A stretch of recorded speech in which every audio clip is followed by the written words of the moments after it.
All right, Holy Rygalon gamers, we're back. And this time we've seen the jailer. The bald man has been pulled. Yes. 13, 14. What day's day 13? Day 14? Depending on when you're watching this, day 13 mostly. Okay. And we are finally on the last boss of the raid. The first raid tier ever in a very long time where it took this long to see the last boss pulled.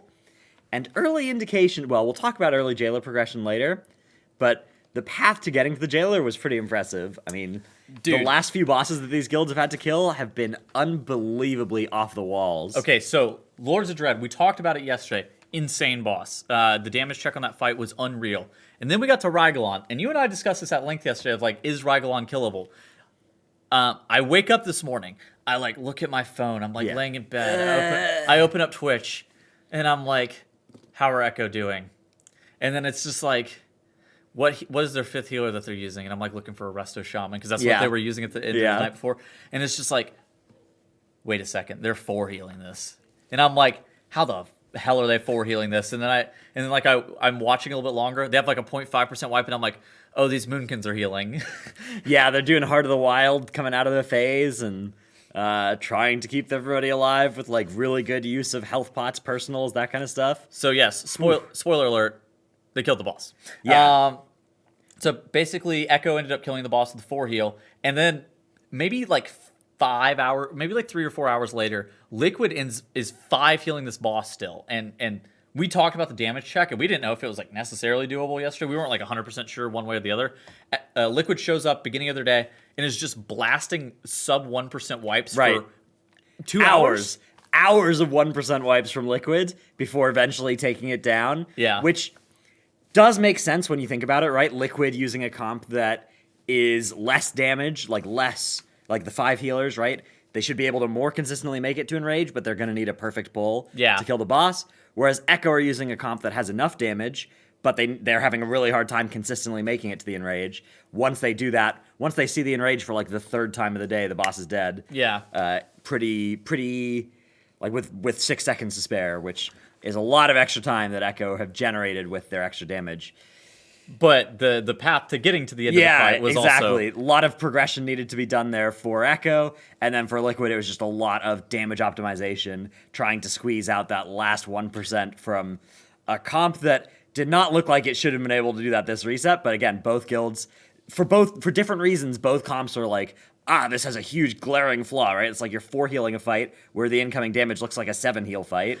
Liquid was early on in Rygalon. Liquid was legitimately 6 healing that boss. Right, and it was not like a walk in the park as well. So it's just another case of one of these fights where somehow, despite healing being the hardest part of the fight, the person you cut is a healer, or at least the person you think about cutting is a healer. First off, symbols of hope. Broken ability, right? Reducing the CD on like personal defensives is important. Especially not very broken in my raid, but broken, broken in Echo and Liquid raids. Yeah. Not very broken in your raid. Okay, but like that's why you saw. Okay, for one, that's why you saw HP stack so much. Plus, they're like 2nd place for a healer DPS with Fey Guardians and Power Infusion. They are really strong. Yeah, the value of Power Infusion and Fey Guardians quite big, especially as long as you have more demo locks than you have spare Power Infusions.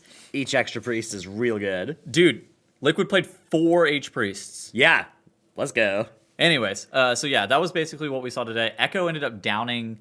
Okay, I actually have the correct graphic for that. Echo ended up downing the Rygalon kill just a little bit early. Of course, the end of this fight is just like this 25-second massive bang cast, and my God, is it just so close. Echo ends up killing it somewhere, spoiler alert, Echo ends up killing it somewhere in the range of like 5 seconds ahead of that massive bang going off. But again, it's off the back of like you said, just dropping that healer. I don't know. I didn't know how they were going to get to this point.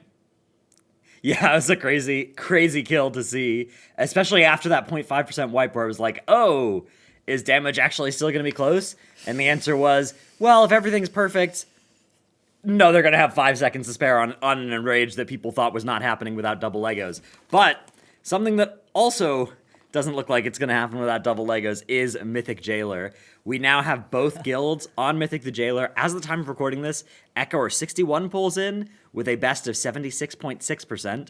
Liquid are 37 pulls in with a best of 76.8%. Okay, so first off, these numbers are kind of fake. If you guys remember Ashara back in Eternal Palace, the boss HP at some points in that fight was super fake because of like progressing during the intermissions with those mistresses, maidens. I don't remember what exactly they were called at that time, but like the intermission HP was like super fake because while it was like 76 or whatever, they were still progressing phase 1 in the mechanics of phase 1. So what the guilds are working on right now is making sure that they're able to get this Blood of Azeroth pool, like Azerite pool, and it's like creates like a chain lightning effect, and it heals the Heart of Azeroth console that's in the center of the room. Basically, nobody's like able to get all 8 of their puddles cleared out yet, and so the boss HP does not matter because they keep wiping to Jailer just walking up and clanging the console and just killing them all. Because normally that happens on heroic and normal at the end of P3 or early in P3 if you screw up and you cause the Azeroth console to take too much damage. Yes, but on Mythic, you actually have to like charge it up and heal it up with these puddles that you were saying. Yeah, they're around the room, and you have to like form a line of players, and then the first person walks in, and it just bounces to the middle of the room. And this is one of these things that Liquid is still pulling at the time of us recording this. Yeah. I expect that they're going to be able to progress a lot on the Jailer, but then they also have reset tomorrow morning.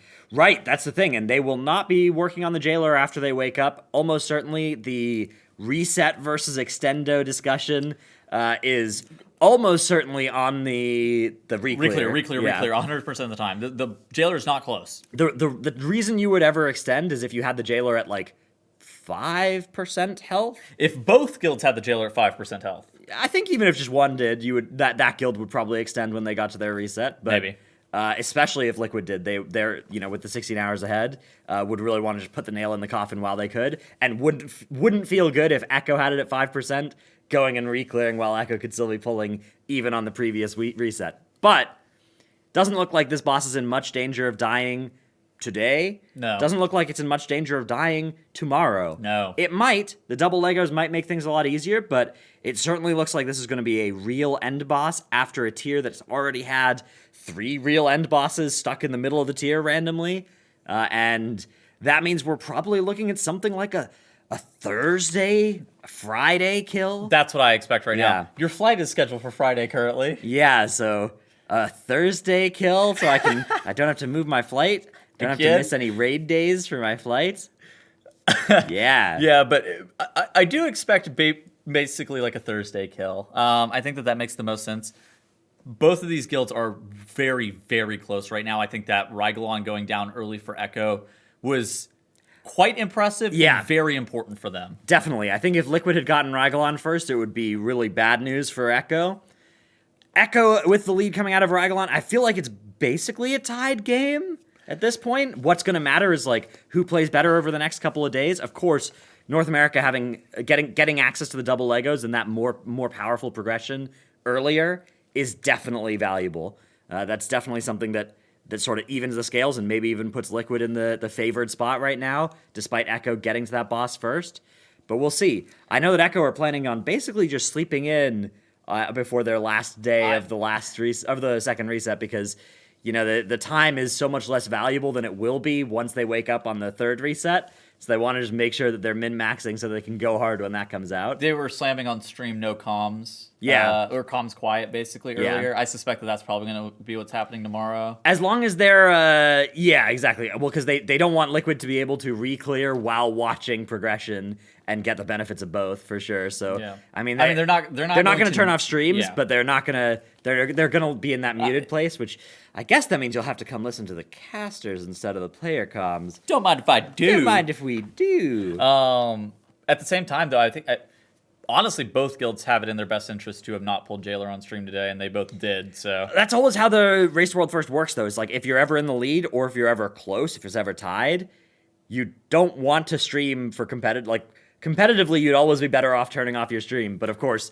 long term, you're better off with an event that lets you pay your players, that lets you get enough gold for enough BOEs and enough helpers and enough clout for helpers and all those kinds of things. So you see the kind of in the short term that it's always worth it to turn off your streams, but then there's this huge tension about,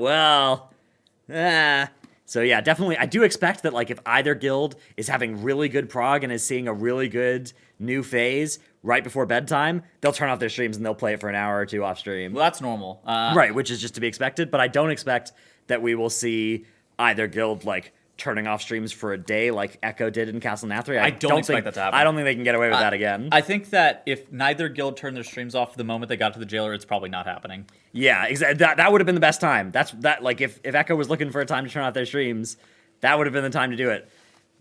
The production room did catch fire for a bit there, so that stream turned off, but the player streams were all still on. The production room catching fire was completely unrelated. Yeah. That was unfortunate. Anyways. I've seen some conspiracy theories, but it legitimately is a... Was that twitter.com/stakeloins maybe? Twitter.com, the source of all drama. Twitter.com/stakeloins posting controversial tweets? Yeah. She would never. Anyways, we'll be back next tomorrow. Next tomorrow. Day, next tomorrow. On the morrow. With another one of these. For day number 15 of video coverage, by the way. Yep. Even though it's only day 14 of the race, day 15 of video coverage. Yeehaw. Yeehaw. All right, see you tomorrow. Goodbye.